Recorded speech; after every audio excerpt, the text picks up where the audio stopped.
예, 여러분 안녕하세요. 예민수의 주식 라이브쇼 시작합니다. 지긋지긋한 인플레이션 때문에 정말 고통스러운 나날들이 지나가고 있는데요. 밥 사 먹는 것도 그렇고 주가도 어려운데 오늘은 원자재 시장 집중적으로 분석하고요. 정말 올겨울이 두려운 겨울인데 오일 쇼크가 오는 것인지 원자재 값은 어떤지 또 그와 관련해서 투자할 수 있는 투자의 아이디어까지 찾아보겠습니다. 이베스트 투자증권 글로벌 상품팀 김성준 차장님 함께해 주셨습니다. 어서 오십시오. 네, 안녕하십니까. 네. 예. 겨울 걱정이 정말 큰일이에요. 유럽에 그 겨울이 오면 큰일이라 그러는데 네. 지금 글로벌 시장이 다 여러모로 위축되어 있는 상황이잖아요. 네, 맞습니다. 원자재 시장도 그렇고 네. 주식 시장도 그렇고 예. 전반적인 글로벌 시장 상황을 어떻게 판단해야 될까요? 일단은 첫 번째 이제 불안했던 게 러시아 우크라이나 이슈로 인해서 이제 유가 상승 플러스 이걸로 인한 물론 이제 인플레이션이라는 게 유가를 원인으로 된 건 아니지만은 유가가 가장 큰 한몫을 하게 됐잖아요. 그렇죠. 예. 예. 그래서 이 인플레이션을 잡는 게 일단은 가장 글로벌한 세계 제일의 목표인 것 같아요. 현재는요. 그래서 현재 이제 글로벌 시장 자체는 미국 연준의 어디까지 가야 하는 금리 인상 정책이 보여질 것인가? 그게 일단은 화두로 집중이 돼야 될 것 같고요. 그 이후에 이제 러시아와 우크라이나 전쟁이 솔직히 현재 지금 끝이 안 보이잖아요. 어떻게 될지. 모르죠. 네. 예. 이 내용이 어떤 결말을 가져올지에 대해서도 물론 이제 이번 주에 이제 푸틴이 결국은 이제 노드스트림 1을 잠갔습니다. 예. 이 이슈까지 좀 다뤄보는 시간을 가져보면은 어느 정도 현재 글로벌에 대한 이제 주요 이슈들 내용 파악한 데는 모든 것들이 다 파생돼서 연결이 됐기 때문에 네. 얘기하는 데는 그 이슈를 주제로 하면은 충분히 말씀을 드릴 수 있을 것 같아요. 그러게요. 대부분은 사실은 상품에 투자하시는 분보다는 주식에 투자하는 분들이 많은데 그렇죠. 주가를 움직이는 최근의 요인들이 금리 상승 긴축이고 긴축을 유발하는 게 물가고 물가의 상당 부분이 이제 에너지 상품이잖아요. 맞습니다. 그렇게 네. 이제 거슬러 가야 되는 건데 네. 우리 작가님이 원고에도 피터 자이안 얘기도 했죠. 저도 이 책 읽어봤거든요. 네. 이제 지정학적 세계 변화들 그러면서 이제 쉐일 오일 때문에 이제 중동의 영향력이 확 줄어들었다. 미국이 네. 중동 눈치 안 봐도 이제 살 수 있는 때가 됐다 그러면서 유가도 굉장히 떨어졌잖아요. 맞습니다. 근데 최근에 유가 오르면 왜 쉐일을 못 퍼내지? 유가를 못 잡지? 이런 고민도 많으면서 네. 결국은 이 우크라이나 전쟁이 에너지 대란을 몰고 온 건데요. 네. 결국은 또 그럼 전쟁이 언제 끝나느냐가 유가를 결정하는 건가요? 그거 아니면 유가는 잡히기 어려운 건가요? 꼭 그렇지는 않아요. 예. 일단은 러시아가 원유의 최대 산유국 중에 하나이자 최대 수출국 중에 국가인 건 사실이죠. 하지만은 일단은 각종 루트는 여전히 많이 원자재 이제 수입에 대한 다양화가 필요한 시기이기도 했고, 네. 왜 우리나라도 이제 얼마 전에 중국에서 저희 이제 저희 이제 가솔린 디젤 차에 필요한 요소수가 이제 네네. 중국에서 집중이 되다 보니까 대란이 한번 있었죠. 네. 원자재의 무기화가 솔직히 무서웠던 거를 피부로 느꼈었거든요. 이 원자재 무기화를 어느 정도 감내할 수 있다는 거는 말 그대로 다변화가 필요하다. 수입의 다변화가 필요하다. 어쨌든 원유 생산은 러시아뿐만 아니라 일단 세계 최대 매장량은 중동이 역시 가지고 있거든요. 그렇죠. 네. 예, 중동의 이슈로 꺼내올 수 있고 그리고 아까 우리 이제 박사님이 말씀해 주셨던 쉐일 오일. 예. 저는 쉐일 오일 가지고 참 이야기할 게 많아요. 아니 근데 왜 쉐일을 지금 유가가 지난번에 보면 유가가 네. 엄청 떨어졌잖아요. 네. 한 20달러. 물론 제로 간 것도 있지만 평균적으로 한 20달러까지 떨어졌는데 이제 쉐일이 나와서 스위치만 잠갔다 풀었다 하면 유가가 그렇게 오를 일 없다고 봤거든요. 네. 근데 지금 얼마 전에 140불 갔나요? 네, 140불까지 갔었죠. 그렇죠. 아니 왜 쉐일을 이렇게 그러면 못 켜내는 거예요 지금? 이 쉐일 업체들이 네. 실제로 이제 2016년도부터 이제 쉐일 혁명 해가지고 미국이 이제 세계 최대 산유국이자 수출국까지도 됐단 그러니까요. 말이죠. 네. 하지만 너무 이제 말 그대로 무자비하게 퍼내기 시작했던 거예요. 그리고 사우디와 미국 간에 그때부터 이제 MS선 글로벌 경쟁이 치킨 게임이 붙은 거죠. 네. 그러다 보니까 20불대까지 하락이 됐었고 이 20불대에서 이제 쉐일 오일이 쉐일 단가 안 맞는구나. 단가가 안 맞아요. 떨어지니까. 이 단가가 미국 달러 기준으로 60불 선은 유지가 돼야 돼요. 유가가 60불 선이 유지가 돼야지만 말 그대로 흔히 말하는 회사들은 BEP 말 그대로 네. 똥돈이라고 칩시다. 그렇게 이제 돼야 될 수가 있는데 20%까지 떨어지다 보니 그러니까 원가 안 맞으니까 네. 그냥 시설 폐쇄해 버렸군요. 네, 맞습니다. 다시 그래서 돌리려니까 이제 어려운 거구나. 쉽지가 않은 거야. 그래서 아. 이제 실제로 쉐어의 업체 중에 네.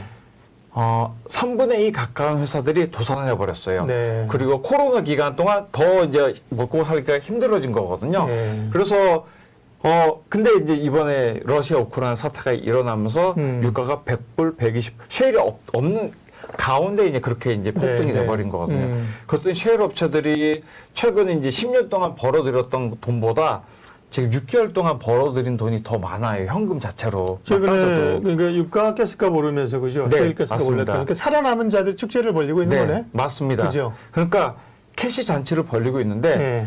다시 설비 투자를 현재 하고 있지가 않아요. 그러니까 아. 주주들한테 그동안 못 썼던 돈들 계속 나눠주기 바쁘고 그리고 이제 향후에 또 다시 이거 이제 쉐어업체들이 마음껏 또 캐낸다 하면은 유가가 떨어질 가능성을 대비해서 그렇죠. 어느 정도 본인들의 그 지지 기반을 마련한다. 그렇기 때문에 쉐어업체들이 지금 바이든 대통령이 쉐어업체들 대표들도 만나서 압박해도 해라 뽑아내라 압력을 하더라도 말을 듣지 않고 있는 상황이에요. 트라우마. 네. 이게 한번 거달라고 지금 사업자들이 나가 떨어진 걸 네, 봤는데 맞습니다. 지금 맞습니다. 다시 투자했다가 유가 떨어지면 우리도 그 꼴 나는데 네. 이게 복잡하네. 네, 그러니까 이 피터 자이안 얘기도 세계 지정학이 이 에너지 패권이 바뀌면서 네, 달라진다는 거였어요. 중동에 대한 미국의 전략적 가치는 맞습니다. 떨어지고 네. 이 동아시아 쪽으로 이제 뭐 이런 거였는데 그 에너지라는 게 그런 게 또 이제 다 무색하게 만들었습니다. 네, 맞습니다. 아, 그렇군요. 네.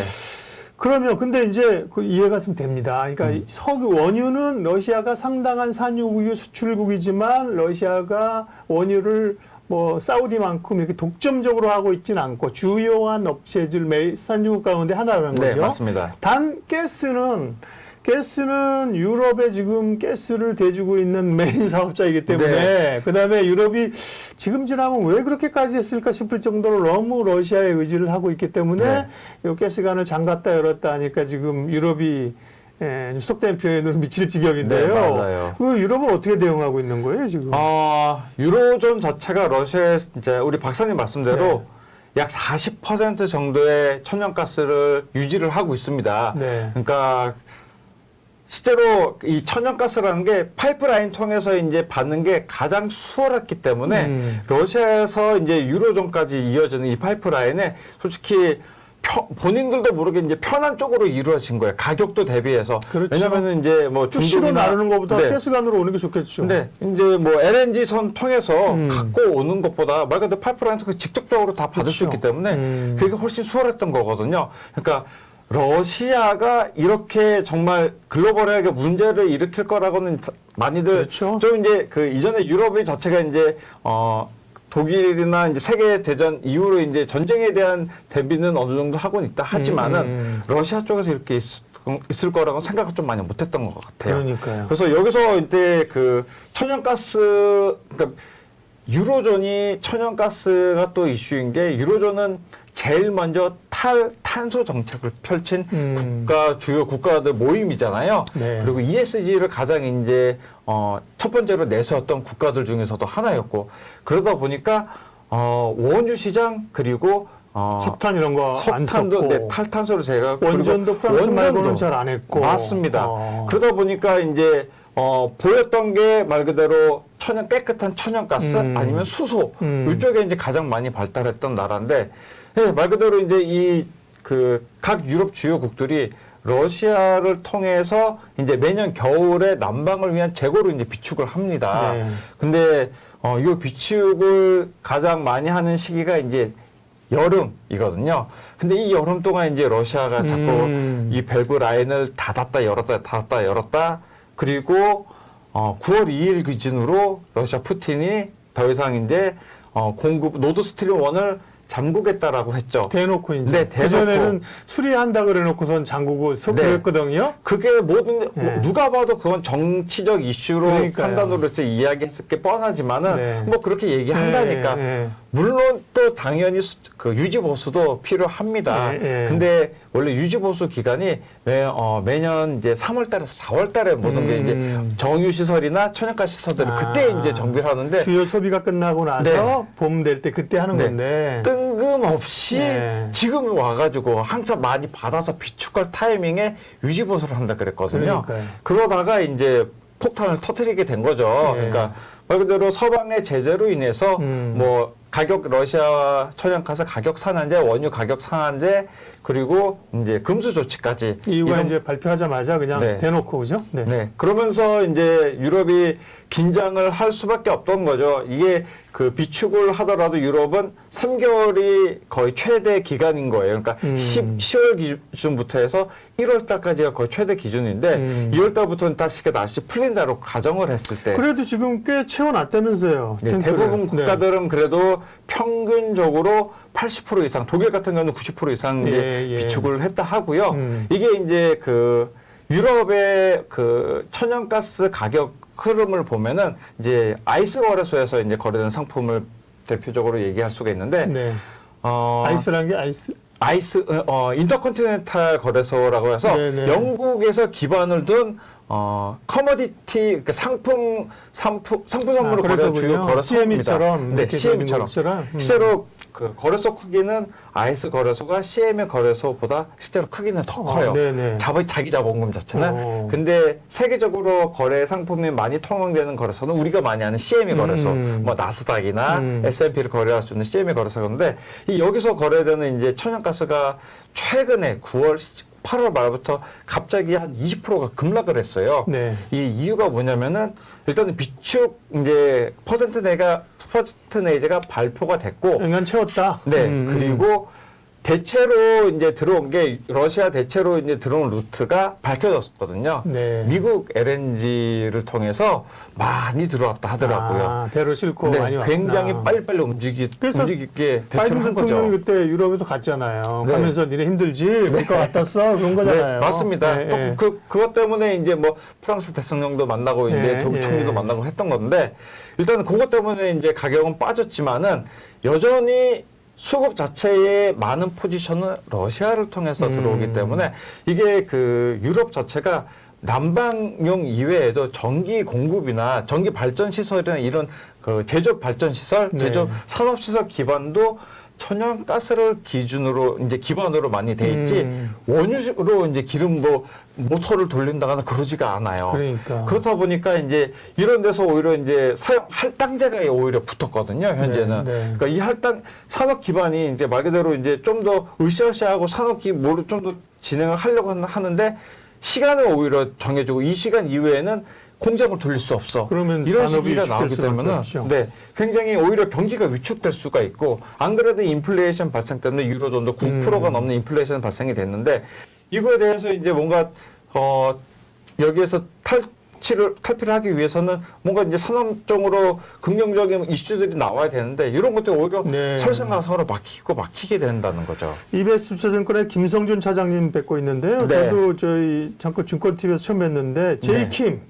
제 영문 이름입니다. 제이킴. 이거 원자재 박사님이시네. 우리 소장님이 너무 재밌는 얘기를 많이 하고 있는데 그러면 단도직입적으로 우리가 항상 주식시장에도 그렇고 막 항상 겁내고 이렇게 그러면 지나가잖아요. 맞아요. 그다음에 긴장 안 하고 있다면 어려운 거고 이번엔 뭐 태풍도 물론 피해 지역이 포항 쪽이나 이런 쪽은 피해가 꽤 있습니다만 생각했던 것보다는 잘 지나갔는데 맞습니다. 지금 올 겨울에 유럽이 난리가 날 것처럼 지금 우리가 긴장하고 있는데 그런 정말 유럽의 대란이 오는 거예요? 아니면 차장님 생각에 그러진 않을 것 같아요? 저는 그렇게까지 너무 이제 우려감을 표시를 하는 기사들이 솔직히 많이 나오긴 했습니다. 그래서 오히려 현재 원자재 시장 가격보다도 주식시장 쪽으로 오히려 그런 쪽에 더 민감하게 반응하는 경우가 좀 많이 있었거든요. 실제로 제가 아까 말씀드렸다시피 유럽의 천연가스 시장은 물론 이제 이전보다 3배 이상 급등한 상태지만 최근에 갑자기 빠지기 시작했거든요.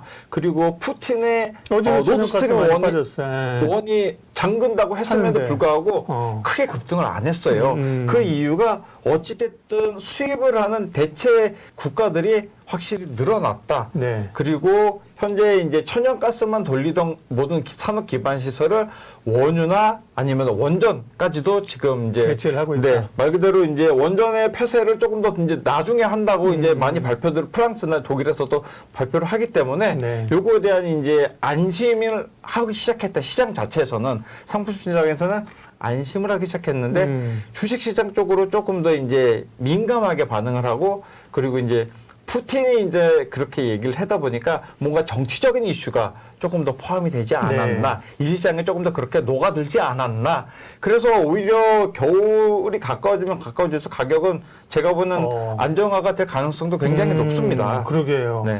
항상 이 언론에서 이렇게 얘기하는 거 언론은 자극적으로 쓸 수밖에 없거든요. 제목을 그죠? 네. 올해 유럽의 겨울 그래도 무난히 지나갈 거예요. 그래서 아무도 안 보거든요. 그러니까 난리 난다고 써야 그런 예고된 악재는 사실 큰 악재가 아닌 것처럼요.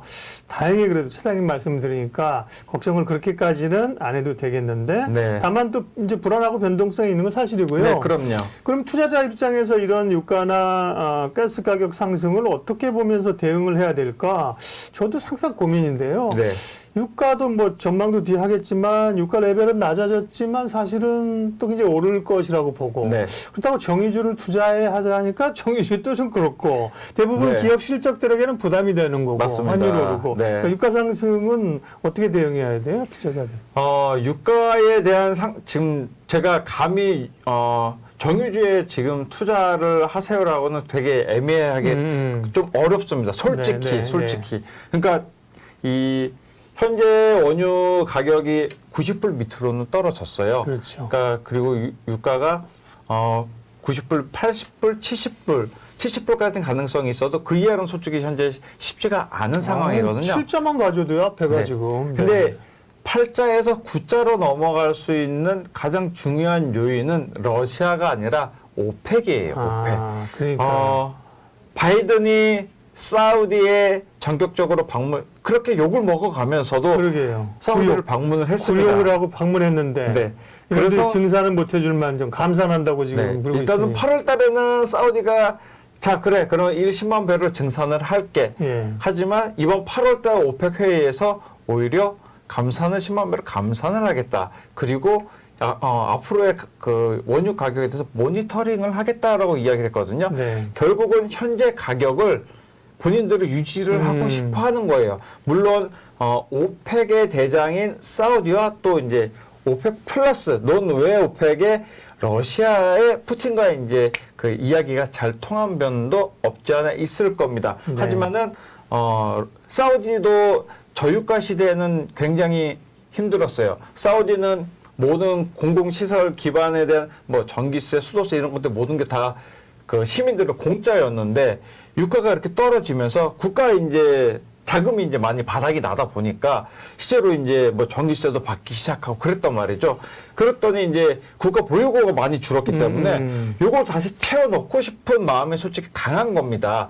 물론 국영기업의 아람코가 세계 주식시장의 최대 기업이 된 건 사실이지만은 유가 때문에 사우디 입장에서도 현재 가격 레벨은 낮추고 싶지 않아서 그래서 이제 현재 가격 수준 유지하고 싶다는 생각이 굉장히 강하게 듭니다. 제 입장에서는. 네네. 근데 오펙 플러스에서 감산하고 이렇게 얘기하는 것들은 지금은 높지만 향후에 그들도 유가가 좀 떨어질 수 있다는 거를 생각을 하고 있다 이렇게 생각할 수도 있는 거예요? 네, 그렇습니다. 왜냐하면은 또 한 가지, 자 인플레이션이 계속 이렇게 올라다 보니까 각 나라들이 금리 인상을 단행하면서 이번에 이제 그 파월 의장도 각 이제 국민들이나 정부도 허리띠를 졸라매야 되고 고통을 감수를 해야 된다라고 이야기를 했습니다.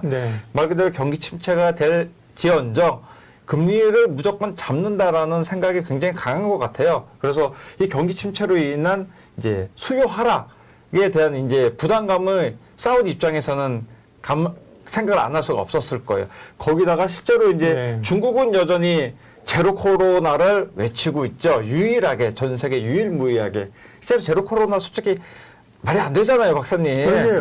근데 이번에도 이제 각 두 개 큰 성을 이제 폐쇄를 하면서 중국 자체의 수요 둔화가 확실히 중국에 대한 이제 원유에 대한 수입이 굉장히 줄었습니다. 물론 이제 러시아산 원유를 중국이 수입을 하고 있다 하지만은 기존에 다른 이제 미국에서 수입을 한다거나 아니면 중동에서 수입하는 물량 자체가 엄청나게 실제로 수요가 줄었기 때문에 네. 요거에 대해서 이제 사우디나 러시아 입장에서는 가격을 떨어질 수가 있다는 부담감을 본인들은 인식을 할 거예요. 네. 네. 이게 에너지가 이게 패권이라니까요. 에너지 네. 전쟁이요. 패권 전쟁이기 때문에요. 굉장히 사실은 스토리로 올라가게 되면 정말 역사적인 뭐 이런 정치적인 지정학자 네. 뭐 까슈코지뿐만 아니라 위로 올라가면요. 뭐 원유의 달러 결제 키신저까지 올라갈 일이 엄청 많은데 그렇죠. 오늘은 거기까지 가면 안 되고 네. 이 정도 하고 2022년 올겨울 정말 에너지 대란, 오일 쇼크, 가스 쇼크가 오는 것이냐 유럽에 거기에 대한 답은 김성준 차장님은 그렇게까지는 아닐 것 같다. 네. 일단 이 정도 안도감을 갖고요. 그러면 과연 유가의 레벨은 뭐 어느 정도까지 가고 다른 원자재는 또 어느 정도까지 올라갈지 가격 전망을 다음에 파트 2에서 이어가겠습니다. 네.